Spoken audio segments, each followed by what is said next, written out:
Sodium ಬಳಸಿ ಕೃಷಿ ಹೊಂಡದಲ್ಲಿ ಸ್ಫೋಟಿಸಿದ ಪ್ರಕರಣಕ್ಕೆ ಸಂಬಂಧಿಸಿದಂತೆ ಬಿಗ್ ಬಾಸ್ ಖ್ಯಾತಿ ಡ್ರೋನ್ ಪ್ರತಾಪ್ ಅವರನ್ನ ಪೊಲೀಸರು ಬಂಧಿಸಿದ್ದಾರೆ.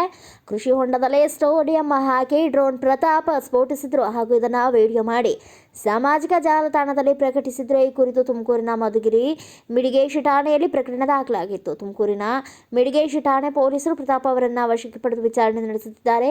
ವಿಜ್ಞಾನ ಪ್ರಯೋಗ ಹೆಸರಲ್ಲಿ ಪ್ರತಾಪ್ ಈ ಪರೀಕ್ಷೆ ಮಾಡಿದ್ರು. ಸೋಡಿಯಂ ಸೇರಿದಂತೆ ರಾಸಾಯನಿಕಗಳನ್ನು ಸೇರಿಸಿ ಕೃಷಿ ಹೊಂಡಕ್ಕೆ ಎಸೆಯಲಾಗಿತ್ತು. ನಂತರ ದೊಡ್ಡ ಸ್ಫೋಟ, ಜ್ವಾಲೆ ಮತ್ತು ಬಾಂಬ್ ಸ್ಫೋಟವನ್ನು ಹೋಲುವ ದೃಶ್ಯಗಳನ್ನು ಉಂಟು ಮಾಡಿತ್ತು. ಘಟನೆಗೆ ಸಂಬಂಧಿಸಿದಂತೆ ಪರಿಸರವಾದಿಗಳು ಮತ್ತು ಸಾರ್ವಜನಿಕರು ಪ್ರತಾಪ್ ಅವರನ್ನ ತೀವ್ರವಾಗಿ ಟೀಕಿಸಿದರು. ಸಾಮಾಜಿಕ ಮಾಧ್ಯಮ ವೀಕ್ಷಣೆಗಳಿಗಾಗಿ ಅಪಾಯಕಾರಿ ಕೃತ್ಯಗಳನ್ನು ಪ್ರಚಾರ ಮಾಡುತ್ತಿದ್ದಾರೆ ಎಂದು ಆರೋಪಿಸಿದರು.